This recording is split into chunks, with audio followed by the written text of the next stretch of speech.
Hello and welcome to Finextra. I'm Emily Horler and I'm here with Alex Reddish and John Box of Raphaels Bank. And we're talking about the Finextra Raphaels report, Direct Benefits, how Fintechs can leverage open access to payments innovation. Thank you both for joining me. Thank you. What benefits can immediate payments have in the world of fintech? I think we start with the consumer and their expectations. I think there's no way a consumer expects a payment to take up to 3 days now. If I want to pay John for anything that, a lunch, then he expects that money to be in his account straight away. And ultimately that's something where immediate payments has the ability through sort of open access, through PSPs having access to providing such services to really benefit the consumer. I think as well where fintechs are building some wonderful innovative front ends and some great applications being built and mobile payment solutions and P2P solutions being built. A lot of them at the moment are dependent on some real out-of-date back ends. So you've got some file uploads and you've got manual teams working in the operations side.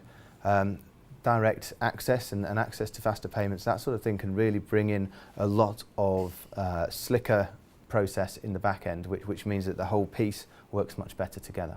Since the launch of faster payments, over the past 8 years, what have the barriers to entry been? I think there's been a lot of financial barriers to accessing the system. So if you look at the old collateral model, people would have to put in way more funds than they had available just in collateral for the scheme. They'd also be buying huge bits of kit to sit on their platform, so maybe gateways and those infrastructure requirements were really, really expensive. So what's changed recently to remove these barriers?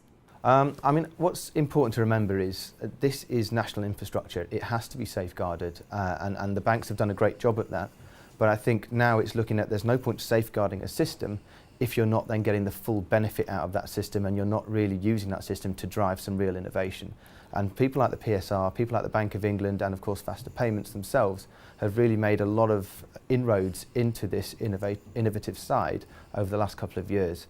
Things like moving from a collateral model to a pre-funded model where actually new members only have to have the pre-funding with the scheme equal to their settlement position. Things like the aggregator gateways and things like that. So there's a lot happened lately, I think it's fair to say, to open up these systems.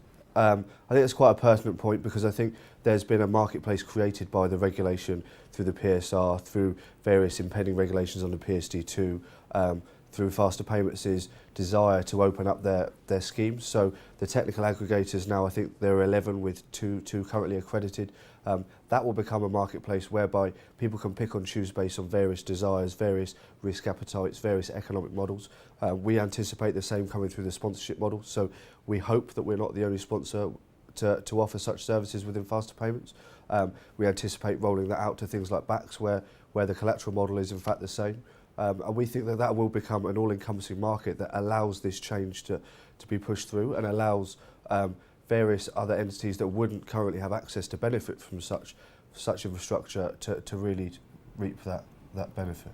I think that's something that the PSR themselves made clear in their interim report as well that was published last month. There is something here that where you only have 4 large banks sponsoring access, that isn't going to create the right sort of competitive environment that I think the other PSPs need.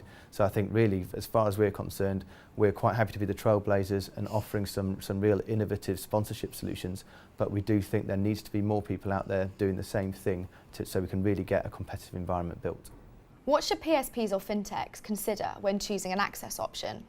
I think they should think about what their actual end target operating model needs to be.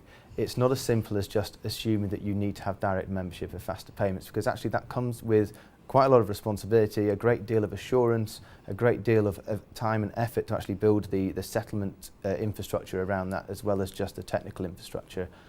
So really, are you eligible to be a direct member? That's a simple yes or no question.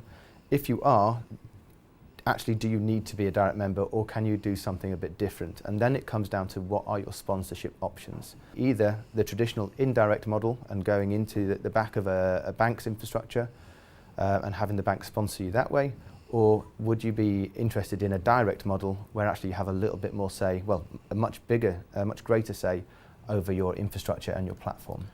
I think there's a strong case for also reviewing what the benefit is to you as a business. So we found, especially when we're speaking to various markets about how they will leverage this service, it's not necessarily been about the economic benefits. If you take the various sort of P2P lending markets that are evolving as to pretty new industries, they found the idea of individual reconciliation, the lack of a unique reference number, to be a much more useful factor in this direct membership and use of the sponsorship service than they would from an economic model whereby they save several pence a transaction. And yes, you know that the plan is to make that cheaper. The idea behind a technical aggregator is to create economies of scale, but people need to consider the additional benefits that they might sort of leverage from such a service. Alex, John, thank you very much. Thank you. Thank you. And thank you for watching.